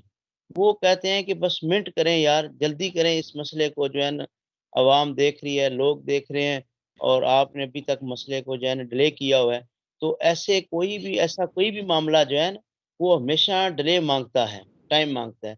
इसमें भी अगर थोड़ा-सा उसके साथ कोई ऐसी टीम मुकर्रर कर लेते जो तरीके के साथ ना पुलिस वाले बन के जाते, दूसरे ही मतलब आप सिविल पर्सन बन जाते और जाकर आप मुज़ाकरात कर लेते, तो मसला ईज़ी जो है ना वो हल हो जाना था। क्योंकि एक तीसरा बंदा आकर जो है ना वो फ़ोर्स से हट के, जैसे जनाब ने कहा कि वो ज़मुर्द साहब आए, तो ज़मुर्द साहब अगर कोई मामला ऐसा बन जाता, सिचुएशन अल्लाह ना करे उसको ही कोई नुकसान पहुँच जाता, तो सारी बात पुलिस पे आनी थी।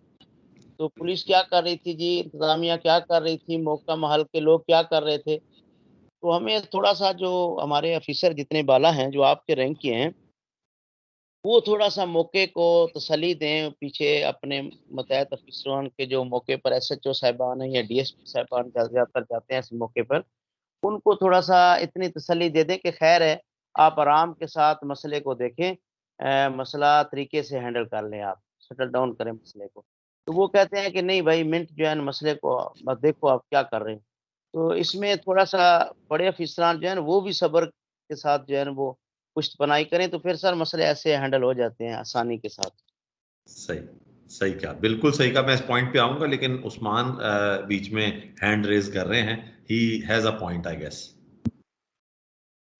अच्छा सर, इसमें जिस तरह ये सिकंदर वाला वाक़या इस्लामाबाद वाला, वो तो एक वन मैन शो था और उसका मुतालिबा अगर हम उसके साथ फ़ौरी तौर पर अगर मान भी लेते थे कि भाई जो भी आपका मुतालिबा है, जी हाँ, हमने मान लिया है। और उसके साथ वो जो आपने कहा था कि एम्पैथेटिक वो जेस्चर हम दे देते थे, एम्पैथी शो करते थे कि भाई बिल्कुल, आप जो कह रहे हैं वो बिल्कुल सही है। क्योंकि आसान ही नहीं था, अगर हम फ़ौरी तौर पर अगर मान भी लेते थे तो वो आ जाता था टेबल पे या कोई इसका एग्रीमेंट या कोई चीज़, क्योंकि इसके पास तो कोई तंज़ीम तो नहीं थी पीछे जिस तरह तालिबान की होती है या टीटीपी की या कोई और लश्कर जंगवी या जो भी तंज़ीम होता है, टेररिस्ट तंज़ीम। तंज़ीम वाले तो ये वो उसका नुमाइंदा जो है किसी को स्टेज करके और वो अपने मुतालबात अगर वो मनवाना चाहता है, तो उसके बैकअप में दूसरे लोग भी बैठे होते हैं। और उसमें अगर आपने उसकी बात नहीं मानी तो चलो उसका फिर कल भी वो आप एतबार ट्रस्ट नहीं करेगा और आपको नुकसान पहुँचा सकता है। ये तो वन मैन शो था, उसने वो जो स्टेंगन टाइप एक वेपन उठाया हुआ था, औरत उसके साथ थी और उसके जो मुतालबात थे पागल टाइप जिस तरह का हम कह सकते हैं। तो ऐसे बंदे को तो जिस तरह छोटा बच्चा जो भी माँगता है हम उसको दे देते थे कि भाई ले लो।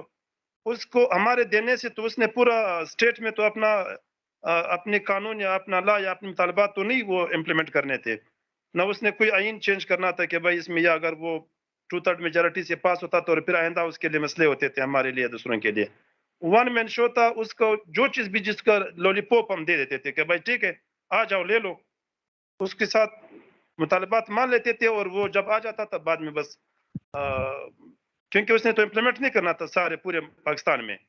तो ऐसे बंदों का हमने थोड़ा-सा एनालिसिस भी करना है कि बंदा यानी खुद एक इसका दिमाग चकरा गया है, मैदान में आ गया है, कोई न्यूज़ बनाना चाहता है या इसके बैक में कोई तंज़ीम भी इन्वॉल्व है। अगर इन्वॉल्व था तो उसको हम और तरीके से डील करते थे और अगर वन मैन शो है तो वन मैन शो के लिए तो वो छोटे बच्चे की तरह हम उसको डील कर लेते थे।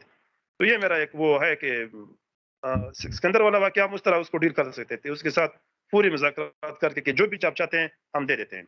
बहुत अच्छे आपने बड़ा साइकोलॉजिकली बात की है, एनालाइज़ करने की सिचुएशन को। और साइकोलॉजिकल एनालिसिस यही कहता था कि अगर वो कोई चीज़ माँग रहा है, तो उसको उस वक़्ती तौर पर उस चीज़ को कमिट करके उस सिचुएशन को डिफ्यूज़ करने में कोई हर्ज नहीं है। ये एक बहुत बड़ी मतलब एंग्ज़ायटी या एक फ्रस्ट्रेशन से सब लोगों को बचा सकती थी। बाद में बैठ के बात कर लेते कि अच्छा भाई आपसे मान लिया है, आओ आपके साथ मिलकर एग्रीमेंट कर लेते हैं, बैठकर लिख लेते हैं कहीं। ये तमाम बातें हो सकती हैं, बिल्कुल, इस तरह हम करते रहते हैं, ये काम हो सकता था।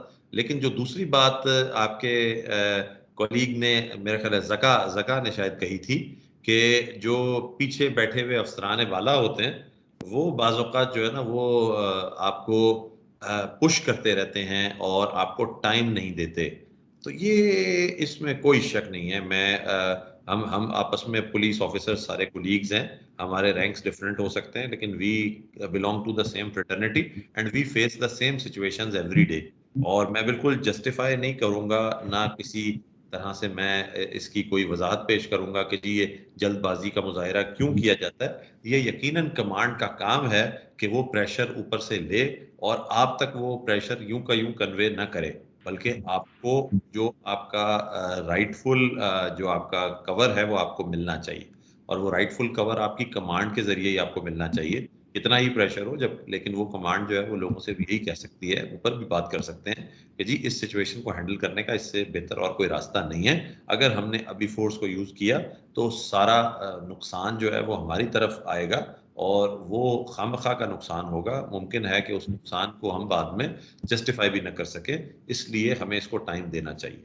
और वाकई इसमें जब अगर कमांड स्टैंड करती है और वो तरीके से कन्वे करती है आपकी जो सोच है, ग्राउंड के ऊपर जो लोग हैं उनसे पल्स लेती है और ग्राउंड के ऊपर जो फोर्स है उस पर ट्रस्ट करते हैं, तो जहां जहां ऐसा होता है वहां अच्छा रिजल्ट मिलता है। आपने यकीनन अगर ये बात आपने कही है ज़का, तो आपने भी ऐसे ऑफिसर्स के साथ ज़रूर काम किया होगा, ऐसी कमांड के साथ ज़रूर काम किया होगा जो आपको ग्राउंड के ऊपर आप जब होते हैं तो आप पे ट्रस्ट करके आप ही की बात को मानती है, फॉलो करती है।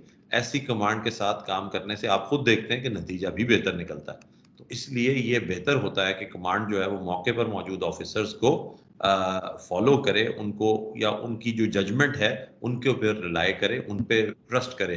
अगर वो उन पे ट्रस्ट नहीं करते तो उनको बाद में उसकी वजह से प्रॉब्लम्स फेस आते हैं, उनको नुकसान का सामना करना पड़ता है, और यही कमांड का काम है। So I totally agree with you. बिल्कुल इसमें ना कोई जस्टिफिकेशन देंगे, ना कोई एक्सप्लेनेशन इसके लिए होगी।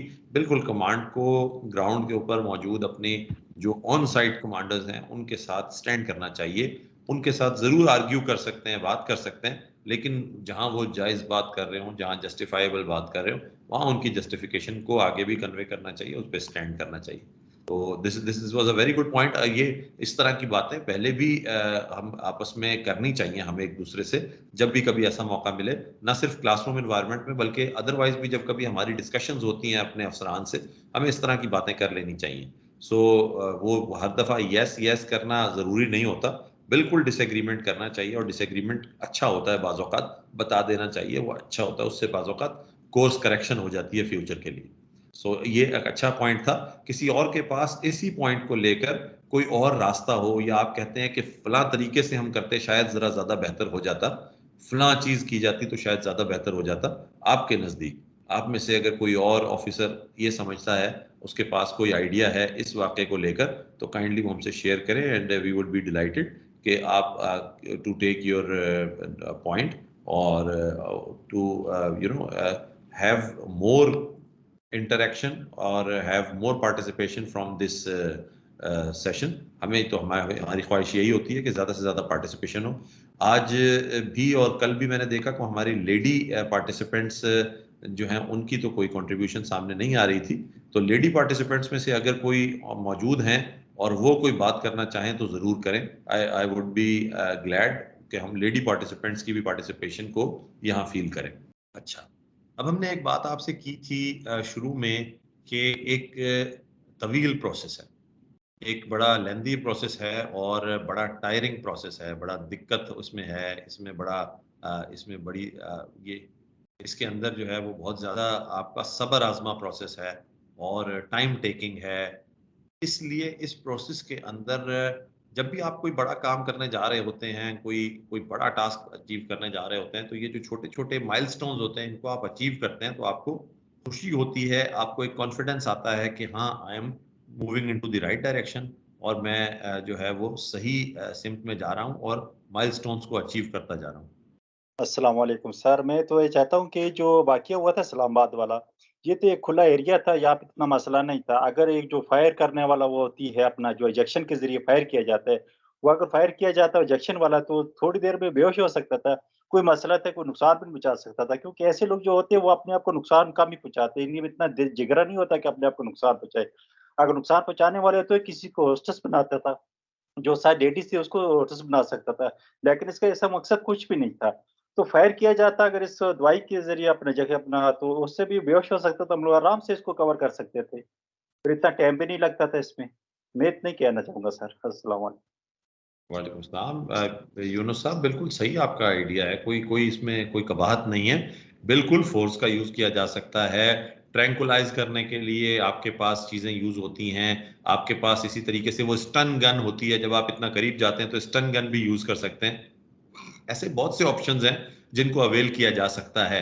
बिल्कुल ये मौके के ऊपर मौजूद ऑफिसर को इस पे डिसाइड करना होता है। अगर आप टाइम लेना चाहते हैं, अगर आप एक चीज को टाइम दे रहे हैं तो कोई हर्ज नहीं होता इसमें, और कोई इससे इनकार भी नहीं है कि टाइम देना या टाइम बाय करना या डिले करना, ये एक कोई, मैं हमेशा बात करते हैं ना कि जब आप डिले करने की बात कर रहे होते हैं, अभी थोड़ी देर पहले किसी ने कमांड की बात की थी, जका ने गालिबन बात की थी कमांड की, कि कमांड आपको मौका नहीं दे रही होती, वो कहती है फौरन। तो बाज औकात इस किस्म की फीलिंग होती है या इस किस्म का डिस्ट्रस्ट होता है ग्राउंड पे और कमांड के लेवल पे, कि अगर आप कहें कि थोड़ा सा टाइम दे, तो वो कहें भी आप डिले टैक्टिक्स क्यों यूज कर रहे हो, या आप जानबूझ के क्यों इसको बढ़ा रहे हो जबकि ये खत्म हो सकता है। तो बाज औकात टाइम देना भी अच्छा होता है, लेकिन एट द सेम टाइम अगर आप फौरी तौर पे कोई एक्शन करके शुरू में ही हाइप बनने से पहले डिफ्यूज कर सकते हैं मामले को, तो वो भी बहुत अच्छा आइडिया है।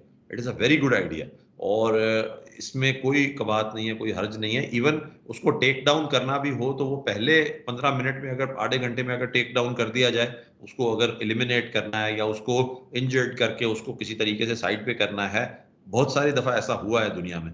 अगर ये करना है तो ये भी बर वक्त कर लिया जाए तो फिर ये मसला हल होता है। अगर ये बर वक्त ना किया जाए तो ये मसला बहुत ज्यादा बढ़ जाता है। लेकिन आप इसके इस पर्टिकुलर केस में जो ग्राउंड के ऊपर लोग मौजूद हैं उनको ये डिसीजन करना था, और उनके पास कई मौके ऐसे आए थे, तो गालिबन वो भी टाइम टेकिंग की वजह से इस डिसीजन को ना कर सके और वक्त बढ़ता चला गया। फुरकान कुछ कहना चाह रहे हैं? अ, मैं चूँकि सुन रहा हूँ सारी डिस्कशन, तो मेरे अंदर भी फिर सवालात आ रहे होते हैं, वो जी इनपुट आ जी रहा जी, होता है। श्योर। तो आई एम जस्ट थिंकिंग, ये जो इस तरह के जो स्टंट्स पुल होते हैं, ऑब्वियसली इतनी मेजर एक लोकेशन पे स्टंट पुल हो रहा होता है ये वाला, तो इसकी एक वजह ये भी हो सकती है कि जो उन्होंने, जैसे ट्रैंक्विलाइजर की बात हो रही है या स्नाइपर राइफल के थ्रू उसको ट्रैंक्विलाइज करने की बात हो रही है, तो वो बेशक वहाँ के ऑफिसर्स के दिमाग में ये वाली बात आई होगी, बट आई बिलीव कि उन्होंने इसको एक्सटेंड इसलिए किया क्योंकि no one knows the back story.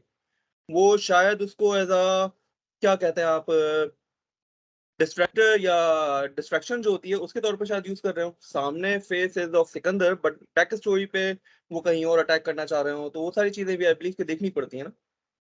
बिल्कुल सही कह रहे हैं, बिल्कुल सही कह रहे हैं। बिल्कुल एक एक इंसिडेंट क्रिएट करके एक बड़ा इंसिडेंट क्रिएट करना, ये हमने पिछले दिनों बात की थी, बल्कि बलूचिस्तान के ऑफिसर्स से ज्यादा तो ये कोई भी नहीं जानता कि एक छोटा इंसिडेंट किया जाता है या एक मौका क्रिएट किया जाता है, एक वकुआ किया जाता है, और उसके ऊपर डिस्ट्रैक्ट करके पीछे कोई बड़ी कार्रवाई कर दी जाती है। बिल्कुल ऐसा होता है, बिल्कुल इसमें कोई शक नहीं है। और बहुत ही अच्छा पॉइंट है कि इस मौके पर मुमकिन है कि वहां की जो कमांड है उसने भी इस हवाले से सोचा हो और उसने कहा हो कि अभी यहाँ कुछ नहीं करना, लेकिन बाकी जगहों पर जो इससे रिलेटेड और चीजें हैं वहां पर भी सिक्योरिटी को एक मर्तबा रिव्यू कर लें। ऐसा नहीं कि सारी पुलिस, सारी मीडिया, सारी गवर्नमेंट का ध्यान इस तरफ लगा के और वहां दूसरी तरफ कोई और सीन करने की कोशिश की जा रही हो, या दूसरी तरफ से कोई और अटैक करने की कोशिश की जा रही हो। So it is also a very very relevant idea, और बिल्कुल पॉसिबल है, बल्कि इसकी पॉसिबिलिटी है, मुमकिन है कि वहां पर मौजूद जो ऑफिसर्स हों उन्होंने इस बारे में सोचा हो, या उनकी कमांड ने इस बारे में सोचा हो, और शायद इस वजह से ही एक्शन के किसी भी फोर्स के यूज को या किसी भी वक्ती एक्शन को उन्होंने डिले करके और इसमें टाइम बाय किया हो। मुमकिन है, बिल्कुल बिल्कुल पॉसिबल है। लेकिन ये तमाम चीजें जो हैं ये इस वजह से आज हमें इसका जो रिव्यू करते हुए हमें मुनासिब नहीं लग रही, या हम इनको आउट ऑफ प्लेस समझ रहे हैं, क्योंकि जो इसको कल्मिनेट किया हुआ ना इस वाक्य को, ये वाक्य जिस सूरत में कल्मिनेट हुआ है, जिस सूरत में ये इसका ड्रॉप सीन हुआ, वो एक बड़ा अनप्रोफेशनल किस्म का ड्रॉप सीन था। वो ऐसा ड्रॉप सीन था जो कि जिसके बारे में अभी बात की एक पार्टिसिपेंट ने, उस्मान ने गालिबन, कि वो जबरत साहब जो थे वो खुद ही वो जो है ना वहां पर वो किसी भी हादसे का शिकार हो सकते थे। और इस किस्म के अनप्रोफेशनल एटीट्यूड या अनप्रोफेशनल मूव से खुदा न खास्ता हम मौके पे डेयर करना तो आसान होता है, लेकिन जब दुनिया जहान का मीडिया देख रहा हो तो उस डेयर से नतीजा क्या निकल सकता है खुदा न खास्ता, और मुल्क के हवाले से क्या खबरें फैल सकती हैं, या सेंसेशन किस किस्म की मुल्क के अंदर क्रिएट हो सकती है, दुनिया भर में मैसेज जा सकता है, इन तमाम चीजों को भी ध्यान में रखने की जरूरत होती है। तो वो जो मिस एडवेंचर हुआ, वो मिस एडवेंचर तो चले इस हद तक हम नहीं कह सकते कि उसकी वजह से कोई नुकसान हो जाता, तो वो मिस एडवेंचर ज्यादा बड़ा कहलाता, लेकिन नुकसान नहीं हो सका तो हमने कहा कि चले वो एक एडवेंचर था, लेकिन अन कॉल्ड फॉर एडवेंचर था, और अनरिक्वायर्ड एडवेंचर था। शायद इस एडवेंचर को न किया जाता तो ज्यादा बेहतर होता और शायद उससे ज्यादा बेहतर नताइज मिल सकते थे। तो ये उस एडवेंचर की वजह से हम यहाँ पर जो है वो उसके बारे में क्रिटिकल जरा ज्यादा हो रहे हैं। अदरवाइज जो उसमें टाइम गेन करने वाला आइडिया था उसमें कोई दो राय नहीं है कि ये बुरा नहीं है idea, it is not bad. बल्कि ऐसी सिचुएशन में जैसे हमने शुरू में भी कहा था कि थ्योरेटिकली एक्सप्रेसिव सिचुएशंस के अंदर जितना टाइम दिया जाए, जितना ट्रस्ट बाय किया जाए, जितनी नॉन थ्रेटनिंग टोन इस्तेमाल की जाए, जितनी निगोशिएशन की जाए, उतना बेहतर होता है और उससे आमतौर पे बात सरेंडर की तरफ भी चली जाती है। यहाँ भी आपको मैं बताता चलूं कि मोर देन वंस उसके साथ निगोशिएशंस की गई थी और सो मच सो कि एसएसपी इस्लामाबाद खुद गए थे निगोशिएशंस करने और वो निगोशिएशन करने के लिए उन्होंने कोई यानी मैं समझ लूंगा कि अगर ये कहें कि कोई जो कोई कोई कोई दकीका फरोगुजाश नहीं उन्होंने किया था या कोई उन्होंने ऑप्शन जो है वो ऐसा नहीं था कि उसे अवेल नहीं किया, हर ऑप्शन उन्होंने अवेल किया था। उन्होंने बातचीत करने के लिए एसएसपी साहब पर्सनली गए थे, एक मरतबा से जायद मरतबा गए, उससे बातचीत की, उसे मौका दिया, उसके करीब गए। इवन ये कि वो गन की जो रेंज थी, जो इफेक्टिव रेंज होती है वेपन की, उसके अंदर गए थे, उन्होंने अपने आप को भी खतरे में डाला था। तो ये नहीं कह सकते हम कि उन्होंने जो निगोशिएट करने की कोशिश की थी वो नहीं की थी। एज पर टेक्स्ट बुक अगर देखा जाए तो वो टाइम भी दे रहे थे, वो उसको कथारसिस का मौका भी दे रहे थे, उससे बातचीत भी कर रहे थे, उसके साथ निगोशिएट भी कर रहे थे मुख्तलिफ टर्म्स के ऊपर, 2 3 4 मरतबा जाकर उसकी डिमांड्स पूछ भी रहे थे। तो ये टेक्स्ट बुक के हिसाब से कई चीजें ठीक चल रही थी। अगर ये एडवेंचर शायद जो आखिर में हुआ है ये हम समझें कि ना होता तो शायद आज हम इस मौजू पे जो है वो जरा मुख्तलिफ अंदाज में गुफ्तगू कर रहे होते, या हमारा जो अंदाज होता या हमारा इसके बारे में जो व्यू होता वो जरा मुख्तलिफ होता शायद, और हम शायद इसको एक कामयाब हैंडलिंग ऑफ पुलिस कह रहे होते बनिस्बत इसके कि जो आज हम इसके बारे में जरा ज्यादा क्रिटिकल हैं। इतने क्रिटिकल शायद हम ना होते अगर इसका जो ड्रॉप सीन है या इसका जो क्लाइमैक्स है वो इस तरह होने के बजाय वो पुलिस के हाथ से प्रॉपर प्रोफेशनल तरीके से हुआ होता।